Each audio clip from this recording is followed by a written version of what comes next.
بسم اللہ الرحمن الرحیم۔ السلام علیکم معزز طلباء کرام، آپ سب کیسے ہیں؟ آج ہم موطا امام محمد کے سبق نمبر 239 کو پڑھیں گے۔ آج کے ہمارے سبق کا عنوان ہے چند امور کی وضاحت۔ چونکہ باب الرضا چل رہا تھا اور اس میں ہم نے کچھ وضاحت تو گزشتہ سبق میں کر دی جو امام محمد رحمۃ اللہ علیہ نے ذکر کی تھی، لیکن ابھی بھی ثبوت رضاعت کی مقدار کیا ہے، مدت رضاعت کے حوالے سے تحقیق کیا ہے، بالغ شخص دودھ پیے تو اس کے مسائل کیا ہیں، اور مرد کی رضاعت میں تاثیر ہے یا نہیں ہے حرمت کے حوالے سے۔ تو یہ چند ایک اہم امور ہیں کہ جن پہ ہماری آج کی گفتگو ہونا وہ از حد ضروری ہے۔ تو اس حوالے سے میں چند ایک امور کی وضاحت کرتا جاؤں گا، اور ہمارے سبق کی اس باب الرضا کے حوالے سے یہ آج آخری کڑی ہوگی۔ تو سب سے پہلی بات یہ کہ کتنا دودھ پینے سے رضاعت ثابت ہو جاتی ہے، تو اس کی مقدار میں اختلاف ہے۔ ام المؤمنین حضرت سیدتنا عائشہ صدیقہ رضی اللہ تعالیٰ عنہا اور امام شافعی رحمۃ اللہ علیہ یہ فرماتے ہیں کہ کم از کم 5 چسکیاں اس کے لیے ضروری ہیں حرمت رضاعت کے ثابت ہونے کے لیے، اس سے کم میں رضاعت ثابت نہیں ہوگی۔ لیکن جمہور صحابہ کرام، تابعین، فقہا، مجتہدین، ائمہ اجمعین، ان سب کا یہ نظریہ ہے کہ ایک قطرہ پینے سے بھی رضاعت ثابت ہو جائے گی۔ امام مالک، امام اعظم رحمہم اللہ کا بھی یہی نظریہ ہے۔ امام شافعی اور امام شافعی کے حمایت جن سے ان کو تائید حاصل ہے وہ حضرت سیدتنا عائشہ صدیقہ رضی اللہ تعالیٰ عنہ ہیں۔ تو ان کا مسلک وہ کن احادیث سے ثابت ہے، تو اس حوالے سے چند ایک روایات ہیں جن سے ان کا نظریہ ثابت ہوتا ہے۔ میں ایک دو عرض کر کے بات آگے بڑھاتا ہوں۔ حضرت ام المؤمنین عائشہ صدیقہ رضی اللہ تعالیٰ عنہ یہ فرماتی ہیں کہ اللہ تعالیٰ نے قرآن کریم نے یہ الفاظ نازل فرمائے 10 رضعات، یعنی 10 مرتبہ دودھ پینے سے رضاعت ثابت ہوگی۔ پھر ان میں سے 5 مرتبہ کو منسوخ کر دیے گئے اور نبی علیہ السلام دنیا سے تشریف لے گئے اور بقیہ 5 مرتبہ پینے کے الفاظ پڑھے جاتے تھے۔ اور ابن یوسف کی روایت میں 5 معلومات آیا ہے، تو اس کا مطلب یہ ہے کہ 5 ابھی باقی ہے۔ اچھا، حضرت عائشہ صدیقہ رضی اللہ تعالیٰ عنہ کا یہ ایک واقعہ موطا امام محمد میں یہ احادیث میں گزر بھی چکا کہ آپ نے سالم بن عبداللہ رضی اللہ عنہما کو اپنی ہمشیرہ ام کلثوم رضی اللہ تعالیٰ عنہ کے پاس بھیجا اور یہ کہلا کر بھیجا کہ ان کو 10 مرتبہ دودھ پلاؤ تاکہ ان کی خالہ بن جاؤں، لیکن انہوں نے صرف 3 بار دودھ پلایا، جس کی بنا پر حضرت عائشہ صدیقہ رضی اللہ تعالیٰ عنہ جو ہے وہ ان کو بے حجاب آنے کی اجازت ان کے پاس نہ ہوئی۔ تو یہ بھی ایک اس بات پر دلیل ہے کہ 10 چسکیاں جو ہیں وہ اولاً تھیں اور پھر 5 منسوخ ہوگی، تو 5 بہرحال بدستور باقی ہیں۔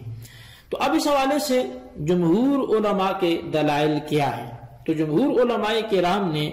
یہ کہا کہ حرمت رضاعت صرف 1 مرتبہ دودھ چوسنے سے ثابت ہو جاتی ہے، جس سے 1 قطرہ حلق سے اتر جائے۔ اب اس کو حضرت علی المرتضی، عبداللہ بن مسعود، عبداللہ بن عمر، ابن عباس، عطا، طاؤس، ابن مسیب، حسن مقبول، امام زہری، قتادہ، حکم حماد، امام مالک، امام اوزائی، امام ثوری، امام اعظم، یعنی انہوں نے کثیر تعداد کے علماء کرام نے ابن منذر سے کے حوالے سے اور ان کے علاوہ کئیوں نے اس کو بیان کیا۔ تو بہرحال اب یہ امام نووی نے شرح صحیح مسلم میں باقاعدہ یہ حضرات کے نام لکھے ہیں۔ تو اس سے معلوم یہ ہوتا ہے کہ جمہور صحابہ کرام ہو، تابعین ہو، ان سب حضرات کا یہ مسلک ہے کہ حرمت رضاعت صرف 1 مرتبہ دودھ پینے سے ہے کہ جس سے 1 قطرہ حلق سے اتر جائے ثابت ہو جاتی ہے۔ اب اس مسئلے پر صحابہ کرام کی طرف سے کثیر اقوال ہیں، لیکن میں چاہوں گا کہ کوئی 1-2 ذکر کر کے ہم بات آگے بڑھائیں کہ یہ روایت جو ہے عبد الکریم بن امیہ یہ حضرت طاؤس سے بیان کرتے ہیں کہ دودھ 1 مرتبہ پینے سے بھی حرمت آ جاتی ہے۔ اسی طرح جو ہے وہ حضرت عبد الرزاق یہ کہتے ہیں کہ مجھے ابن جریج نے خبر دی، وہ کہتے تھے کہ مجھے ابن طاؤس نے اپنے والد سے بتایا، انہوں نے کہا کہ 1 مرتبہ دودھ پینے سے حرمت آ جاتی ہے، میں نے عرض کیا کہ ایک مرتبہ دودھ پینے سے مراد ایک مرتبہ چوسنا ہے؟ تو انہوں نے فرمایا ہاں۔ تو اب یہ دیکھیں کہ مطلب دو روایتیں، دو آثار میں نے اس حوالے سے آپ کے سامنے رکھے۔ تو سیدہ عائشہ صدیقہ رضی اللہ تعالیٰ عنہ کے قول کے خلاف حضرت عبداللہ بن عمر رضی اللہ تعالیٰ عنہما اور دیگر کے ایک صحابہ کرام کی روایات جو ہیں، جو اجل صحابہ کرام ہیں، یعنی وہ بھی رتبے میں فقاہت میں کوئی کم نہیں ہے، تو ان کے جو ہے وہ کثیر اس حوالے سے الفاظ موجود ہیں۔ تو بہرحال اب یہاں پر یہ ہے کہ مدت رضاعت کی تحقیق کیا ہے؟ تو مطلب ایک تو یہ تھا کہ مقدار کتنی ہو، تو وہ تو ایک عمومی جو احناف استدلال کرتے ہیں وہ امہاتکم اللاتی ارضعنکم کی عموم سے بھی استدلال کرتے ہیں کہ تمہاری میں وہ مائیں جنہوں نے تمہیں دودھ پلایا، اب وہ ایک چسکی دو چسکی کی وہاں قید نہیں ہے، تو لہذا حلق سے اترا تو مقدار سے تو یہیں سے بات ثابت ہو جائے گی۔ لیکن اب یہ کہ مدت رضاعت کیا ہے، تو اب احناف کا مسلک جو ہے وہ صاحب مبسوط نے تحریر فرمایا ہے۔ مدت رضاعت کے حوالے سے وہ لکھتے ہیں کہ اختلاف ہے۔ امام اعظم امام ابو حنیفہ رضی اللہ عنہ کے نزدیک یہ جو مدت رضاعت ہے یہ 30 ماہ ہے، اور صاحبین یعنی امام محمد اور امام ابو یوسف کے نزدیک 2 سال تک مدت رضاعت ہے، اور امام ظفر کے نزدیک 3 سال ہے، یعنی امام اعظم کے یہاں 30 ماہ ہے اور امام ظفر کے یہاں 3 سال ہے۔ امام ابو یوسف اور امام محمد کی دلیل وہ قرآن کریم کی آیت کریمہ والوالدات یرضعن اولادہن حولین کاملین لمن اراد ان یتم الرضاعہ۔ اب مائیں اپنی اولاد کو 2 سال مکمل دودھ پلائیں، یہ اس کے لیے ہے جو دودھ پلانے کی مدت مکمل کرنا چاہتا ہے، اور تکمیل کے بعد اضافہ نہیں ہوگا۔ تو اللہ تعالیٰ ایک اور مقام پر فرماتا ہے وَفِصَالُهُ فِي عَامَيْنِ، اور اس کا دودھ چھڑانا وہ 2 سال میں ہے، اور دودھ چھڑانے کے بعد دودھ نہیں پلایا جا سکتا۔ اس سے ظاہر یہ ہوتا ہے کہ 2 سال کے اندر بچے کی دودھ کفایت جو ہے اس کو کرتا ہے، اور 2 سال کے بعد رضاعت کا معاملہ بڑوں کی مثل ہو جاتا ہے۔ امام اعظم یہ دلیل پیش فرماتے ہیں کہ اللہ تعالیٰ نے فرمایا وَحَمْلُهُ وَفِصَالُهُ 30 شَهْرًا، کہ اس کو پیٹ میں رکھنے اور دودھ چھڑانے کی جو مدت ہے وہ 30 ماہ ہے۔ تو اس آیت سے بظاہر یہ معلوم ہوتا ہے کہ مدت حمل اور مدت رضاعت یہ دونوں کی علیحدہ علیحدہ مدت وہ 30 ماہ ہے، کیونکہ حملہ و فصالہ میں فصالہ کا عطف وہ حملہ پر ہے، اور عطف جانبین میں مغایرت کا تقاضا کرتا ہے، تو لہٰذا یہ دونوں آپس میں مغایر ہوئے، اس لیے حمل اور دودھ چھڑانا یہ 2 الگ الگ چیزیں ہیں، اور دونوں کے لیے جو مذکورہ مدت ہے یعنی 30 ماہ یہ الگ الگ مقرر ہونی چاہیے، چونکہ دلیل سے ثابت ہو چکا ہے کہ مدت حمل 2 سال سے زائد نہیں ہو سکتی، لہذا دوسری چیز یعنی مدت رضاعت وہ 30 ماہ ہی ہونی چاہیے۔ اس آیت کے علاوہ ایک اور آیت میں اللہ تعالیٰ نے ارشاد فرمایا کہ 2 سال مکمل دودھ پلانے والی آیت یعنی حولین کاملین میں 2 سال مکمل کرنے کے بعد فرمایا وَإِنْ ارادہ فصالا عن تراض منہما وتشاورا، اگر میاں بیوی باہمی رضامندی سے دودھ چھڑانا چاہیں تو دونوں میں سے کسی پر گناہ نہیں ہے۔ تو اس سے معلوم یہ ہوا کہ 2 سال کے بعد باہمی مشورے سے دودھ چھڑایا جا سکتا ہے جس پر کوئی گناہ نہیں ہے، اور اس سے یہ بھی معلوم ہوتا ہے کہ 2 سال کے بعد بھی دودھ پلانا جائز ہے۔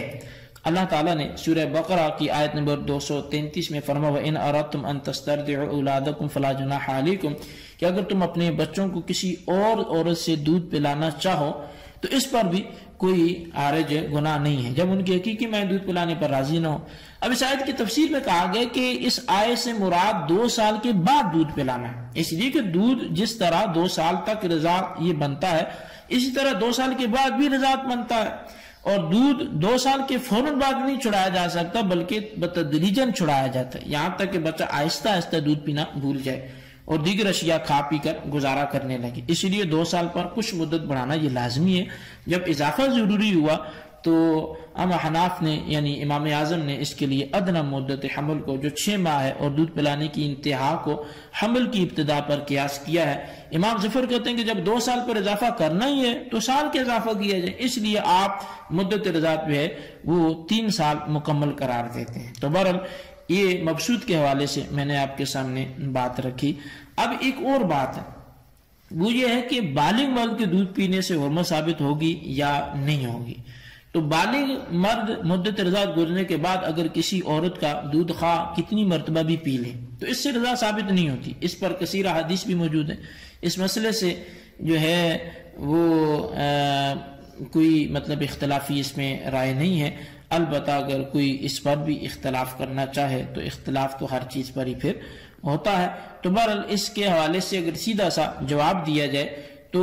وہ یہی ہے کہ دودھ پینے سے جس سے رضا ثابت ہوتی ہے وہ مدت رضاعت میں ہونا ضروری ہے۔ اگر مدت رضاعت نکل گئی تو پھر دودھ پینے سے کوئی حرج اس میں نہیں آئے گا۔ اچھا، اب اس حوالے سے ایک آخری بات وہ یہ ہے کہ مرد کی رضاعت میں کیا تاثیر ہے۔ جمہور صحابہ اور تابعین کرام کا اس بات پر اتفاق ہے کہ جب کوئی بچہ کسی عورت کا دودھ جو ہے وہ مدت 2 سال میں پیتا ہے تو وہ عورت اس کی جس طرح رضائی ماں بن گئی، اسی طرح اس کا جو عورت کا شوہر ہے اس بچے کا رضائی باپ بن جائے گا۔ اچھا، اب اس باب میں حضرت سیدہ عائشہ صدیقہ رضی اللہ عنہا سے ایک روایت آئی ہے کہ آپ ہر اس بچے کو اپنے ہاں آنے جانے کی اجازت دے دیا کرتی تھی جس نے ان کی بھانجیوں بھتیجیوں کا دودھ پیا ہوتا، لیکن جس بچے کو ان کے بھاوج نے دودھ پلایا ہوتا آپ اسے اجازت نہیں دیتی تھی، جس کا مطلب یہ ہوا کہ دودھ میں حضرت عائشہ صدیقہ رضی اللہ تعالیٰ عنہ مرد کی تاثیر کے قائل نہیں تھی، کیونکہ مؤخر ذکر صورت میں دودھ پلانے والی بھاوج کا خاوند ان کا بھائی ہوا اور بھائی کے رشتے سے دودھ پینے والا بچہ بھتیجا قرار پایا۔ حقیقی بھتیجا سے تو کوئی حجاب نہیں ہے، لیکن رضائی بھائی سے پردہ کیا جا رہا ہے۔ یہ اس بات کی دلیل ہے کہ حضرت عائشہ صدیقہ کے نزدیک مرد کے حوالے سے دودھ میں تاثیر نہیں ہے۔ یعنی یہ ایک سوال تو کیا جا سکتا ہے کہ حضرت عائشہ صدیقہ رضی اللہ تعالیٰ نے اپنے بھابھیوں کے جو دودھ پینے والے بچے ہوتے تھے ان کو آپ اپنے پاس نہیں آنے دیتی تھی، یعنی جو رضائی بیٹھے ہوتے تھے۔ تو اس حوالے سے کئی ایک جوابات دیے جا سکتے ہیں۔ جس سے پہلی بات تو یہ کہ حضرت عائشہ صدیقہ رضی اللہ تعالیٰ کو اختیار تھا کہ محرم لوگوں میں سے اگر کسی کو آنے جانے کی اجازت دیں یا نہ دیں وہ آپ کے گھر میں اجازت کے بغیر اور پردہ کا خیال رکھتے ہوئے داخل نہ ہو، لہٰذا کسی کو صرف اپنے گھر میں آنے جانے سے روکنے کی وجہ سے اس کے محرم ہونے سے انکار نہیں ہو سکتا۔ تو وہ تو آپ اپنے طور پہ اسے انہیں روکتی تھیں، اس کا یہ مطلب تھوڑی ہے کہ وہ محرم میں داخل نہیں تھے۔ دوسری بات یہ ہے کہ حضرت عائشہ صدیقہ رضی اللہ تعالیٰ عنہ سے روایت ہے کہ ہر وہ رشتہ جو ولادت اور نسب کی وجہ سے حرام ہو جاتا ہے وہ رضا سے بھی حرام ہو جاتا ہے، جس طرح کے معطا امام مالک میں اس حوالے سے حضرت عائشہ صدیقہ رضی اللہ عنہ کے حوالے سے حدیث موجود ہے کہ میرا رضائی چچا آیا اور اس نے میرے گھر میں اندر آنے کی اجازت طلب کی، تو میں نے اجازت دینے سے اس وقت تک انکار کر دیا جب تک رسول کریم صلی اللہ علیہ وسلم سے اس کے متعلق نہ پوچھ لوں۔ پھر نبی اکرم صلی اللہ علیہ وسلم تشریف لائے تو میں نے اس بارے میں آپ سے دریافت کیا، آپ نے ارشاد فرمایا کہ وہ تیرا چچا ہے، اسے اپنے گھر آنے کی اجازت دے دو۔ تو حضرت عائشہ صدیقہ ام المؤمنین رضی اللہ تعالیٰ عنہ فرماتی ہیں کہ یہ واقعہ اس دور کا ہے جب ہم پر پردے کے احکام نازل ہو چکے تھے، اور ام المؤمنین نے یہ بھی فرمایا کہ رضاعت سے ہر وہ رشتہ حرام ہو جاتا ہے جو ولادت سے حرام ہو جاتے ہیں۔ تو اب یہ طلبہ کرام آپ یہ بات یاد رکھیں کہ معطا امام مالک میں یہ جو حدیث ہے یہ بظاہر حضرت عائشہ صدیقہ رضی اللہ تعالیٰ عنہ پر موقوف نظر آتی ہے، لیکن حقیقت یہ ہے کہ مروی ہے، کیونکہ حضرت عائشہ صدیقہ رضی اللہ تعالیٰ عنہ کو نبی علیہ الصلوۃ والسلام نے پردہ نہ کرنے کا جو ہے وہ حکم دیا تھا۔ تو بہرحال اسی طرح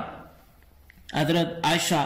صدیقہ رضی اللہ تعالیٰ عنہ سے حضرت عروہ بیان کرتے ہیں کہ حضرت سیدہ عائشہ صدیقہ رضی اللہ تعالیٰ عنہ سے کہ آپ کے رضائی چچا جن کا نام افلح تھا انہوں نے ان سے اندر آنے کی اجازت طلب کی، تو حضرت عائشہ صدیقہ رضی اللہ تعالیٰ عنہ نے ان سے پردہ فرمایا، تو نبی علیہ الصلوۃ والسلام نے اس مسئلے کے حوالے سے آپ سے فرمایا کہ اس سے پردہ نہ کرو، کیونکہ جو رشتے نسب سے حرام ہو جاتے ہیں وہ رضاعت سے بھی حرام ہو جاتے ہیں۔ تو اسی طرح حضرت ام المؤمنین عائشہ صدیقہ رضی اللہ عنہ کا خیال تھا کہ رضاعت کا تعلق صرف دودھ پلانے والی عورت کے ساتھ ہوتا ہے، تو اس لیے اس کی حرمت میں بھی عورت کی تاثیر ہوگی، مرد کی تاثیر نہیں ہوگی۔ یعنی اگر عورت دودھ پلاتی ہے تو مرد شاید رضائی باپ نہیں بنے گا، یا وہ رضائی چچا نہیں بنے گا، وہ رضائی ماموں نہیں بنے گا، لیکن رسول اکرم صلی اللہ علیہ وسلم نے ان کے اس خیال کو رد فرما دیا، بلکہ اس کی تنبیہ فرمائی کہ افلح تیرا چچا ہے، اسے اندر آنے کی اجازت دو۔ تو بہرحال اس سے بھی یہ بات سمجھ آ گئی کہ مرد کے حوالے سے بھی یعنی دودھ کی جو تاثیر ہے اس کا تعلق صرف عورت تک ہی محدود نہیں رہتا، بلکہ مرد تک بھی اس کا اثر پہنچتا ہے، اور جہاں عورت رضائی ماں بنتی ہے دودھ پلانے والے کے لیے، پینے والے کے لیے، تو اس عورت کا جو شوہر ہے جس سے اس عورت کو دودھ آیا تو وہ شوہر اس کا رضائی باپ بھی بن جاتا ہے، رضائی والد بھی بن جاتا ہے۔ تو بہرحال یہ چند ایک مسائل تھے جو میں نے اختصاراً آپ کے سامنے ذکر کیے، چونکہ ہم فقہی کتاب نہیں پڑھ رہے کہ میں باقاعدہ ایک ایک بات پہ کثیر گفتگو کر سکوں، لیکن ہم نے جو ضروری باتیں تھیں وہ چند ایک میں نے آپ کے سامنے رکھی. آپ ان کے خلاصے کو اپنے رجسٹر پر ضرور لکھیں اور بالخصوص ان سوالات کے جوابات دیں. سوال نمبر 1 یہ ہے کہ کیا دودھ کے حوالے سے مرد پر بھی کوئی تاثیر ہوتی ہے رضاعت کے احکام کے اعتبار سے؟ اور سوال نمبر 2 یہ ہے کہ مدت رضاعت میں امام اعظم امام ابو حنیفہ رضی اللہ عنہ کا کیا نظریہ ہے؟ تحریر کریں. اللہ تبارک و تعالیٰ سے دعا ہے جو ہم نے پڑھا سنا سے یاد رکھنے کی توفیق نصیب فرمائے. آمین بجاہ نبی الامین صلی اللہ علیہ وسلم.